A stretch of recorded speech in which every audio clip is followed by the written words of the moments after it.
Okay, so what we're gonna do, we're gonna go in and I put in a piston, some kind of piston in here. What do I need? I need something that looks like a piston. So if I go in and let's go here to create, again, I'll use some kind of cylinder-y thing. And here, let's just isolate that puppy. I'll hit if. And I was thinking just doing something similar to what you've already seen here. If I go in and I make a duplicate and I hold down J and I rotate it, something like that. Okay, great. And let's just take this thing and I'm going to pull it over here a little bit. And maybe I'll make it smaller so it fits in. Okay. And and then if I take these two and I do my old Boolean thing, and actually I'm in rigging. Let's go to modeling, and we'll go here to mesh Booleans union. Oh, and I screwed up. Damn it! Okay, I forgot to change the amount of subdivisions here. I'm just going to go edge ring and split, and I'll just, actually I can even just hit that twice. I can just go and take that edge and hit G, and that one and hit G, and I've done virtually the same thing. And maybe I'll take that edge loop and that edge loop and I'll push them away from each other just a little bit. There. So that's kind of the same thing as I did earlier, just different. Then I can take the two and I can go mesh Booleans union, and I'll just go in and delete the history right away. I'm just going to see if some of these vertices, actually looks like they all matched fairly well. Just have to go in and clean this up. I'm going to try a magic trick. Select this face, this one, just so I don't do the same thing every time. I'm going to hit triangulate, and then I'm going to go mesh quadrangulate, and it almost worked.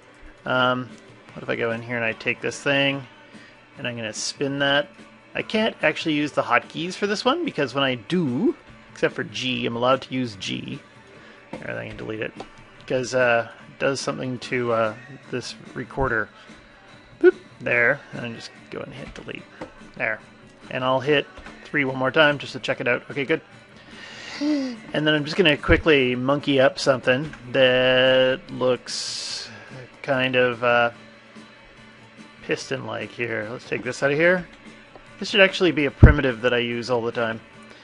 And sometimes I'll just go in here and I'll grab these edges here. Check the bottom. Damn it, it didn't work the way I'd hoped it would. Okay, let's get rid of those. So we're all quadded up. And I'll take these faces here, and I'll extrude, and I'll switch from local to global, and let's scale it out a bit, not too much. I'm just going to hit G, and I'm going to extrude this up. Okay, and I'll do another, actually how fancy do I want to get? Let's just go and say that's good for now. Okay, great, and we'll pull this up. And let's just see where the pivot point is on this puppy. So it looks like it's all in the good spot. And I'm just going to go ahead and I'm going to delete the history. And we'll call this one Piston 01. Okay, and let's make this fit. And so I made something really, really small. Very small. Okay, let's make it bigger. Actually, it's because I'm modeling large. I wasn't paying attention to how large I was modeling. And I suspect if I do something like that right around there, that should be good. And I just want to line it up to that joint, so I'm just going to isolate them. Take this, and I'll take my pivot point. I'm going to hold down V, and I'm going to grab in this axis. It'll snap right to where that joint is. Okay, great. And now, how close do I have it here? I just want to make something that looks like it fits in and belongs here, and I can make this really, really fancy, but I'm gonna say that's good. Okay. And now I'm gonna take this thing and I'm gonna make a duplicate. Control D. That's piston number 2, because I named it already. My life is easier. Let's just isolate these for a second. If I take this and I hold down V, there, I can do that. Okay, and I'm gonna rotator it around, hold down J, there. These edges are a bit too wide. I'd like them to be Let's see, which ones do I want? I like that one bigger or this one smaller. Well, let's just take these edges here, grab my scale tool, and I always hide my pane handle things here, so if I hold down Control, that will scale it down a little bit there. So that only scales it on the y-axis when I do that. I hold down Control and grab the y-axis, or actually it scales down on X and Z, but doesn't scale on Y when I do that trick. Okay, and we're happy and we know it. I'm going to freeze my transformations. I'm going to freeze them on this thing too. Come on, you bastard! Freeze the transformations on that too. And great, I've got some kind of piston-looking things. I could decide as well to, you know what, I maybe have this down a bit too far. Let's pull it up a bit or something like that.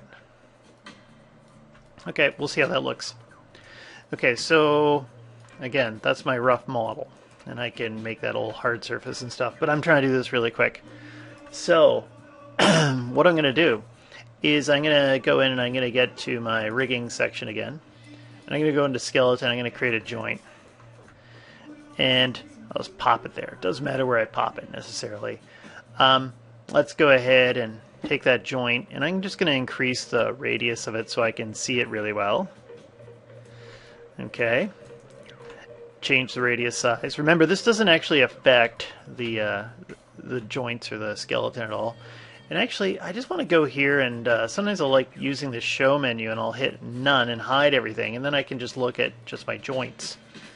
Okay, so I know that I have that piece of geometry lined up with this joint here. So if I hold down V, there.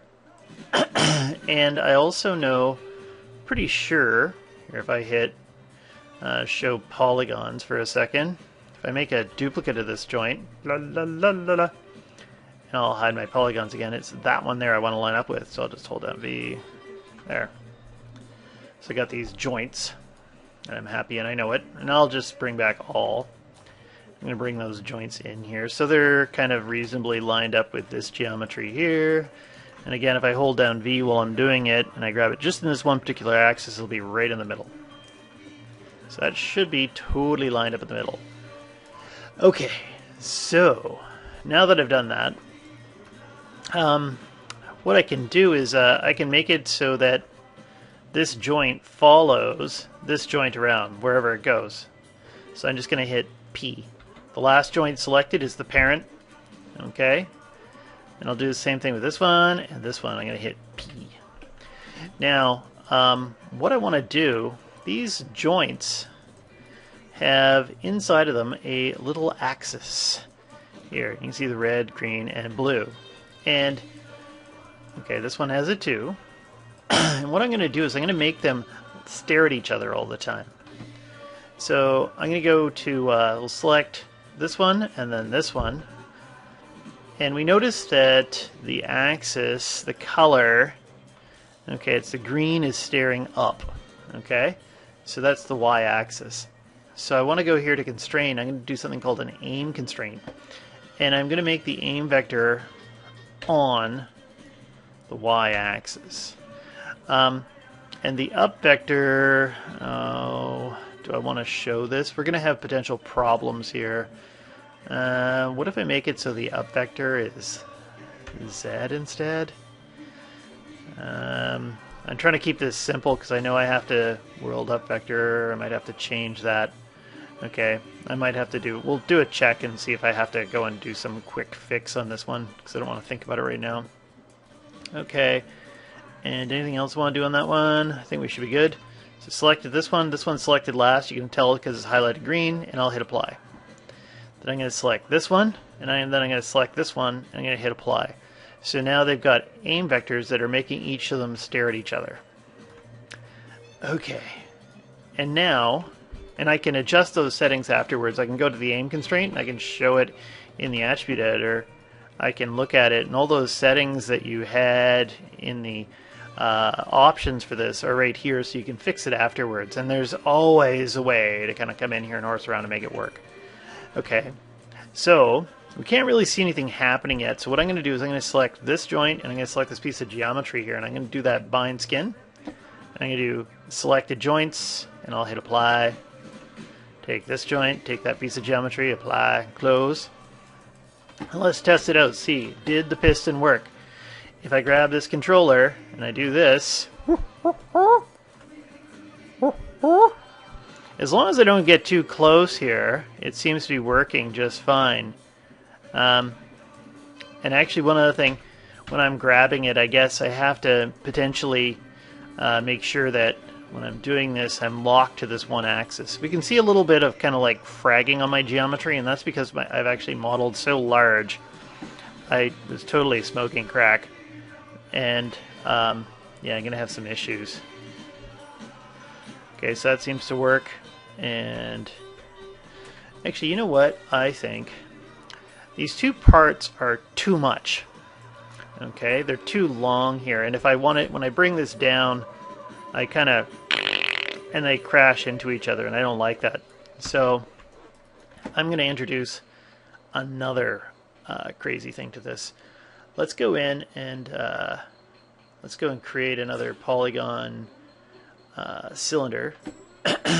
And when I do, I'm just going to isolate one of these as well. I'm just going to take this and I'll isolate them. This thing's very small. And let's make it a bit bigger. Okay, so it's bigger, and then I'm going to take it and I'm going to snap it to the center.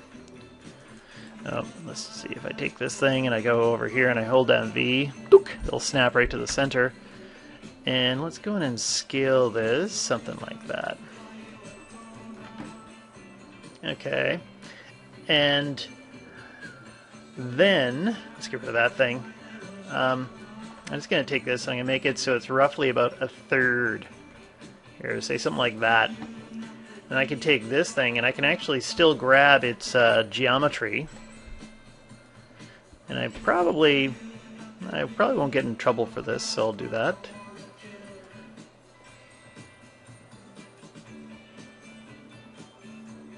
And we'll make that roughly a little bit smaller, maybe.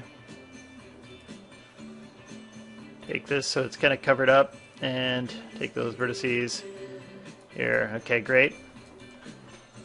And then what I can do is I could select, let's go over here and select that joint, hold down shift, select that joint, and oh, I forgot to take this and freeze the transformations, kill the history.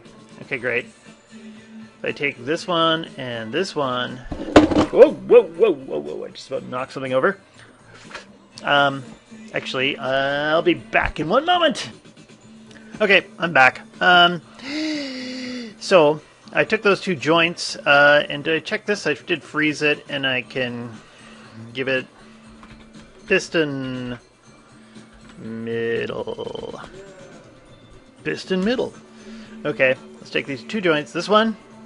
I'm going to select that piston piece there. And if I go to constraint, what I might do is put a parent constraint on this, okay, which is different than parenting. And let's try this out and see what happens. So I'm going to do that.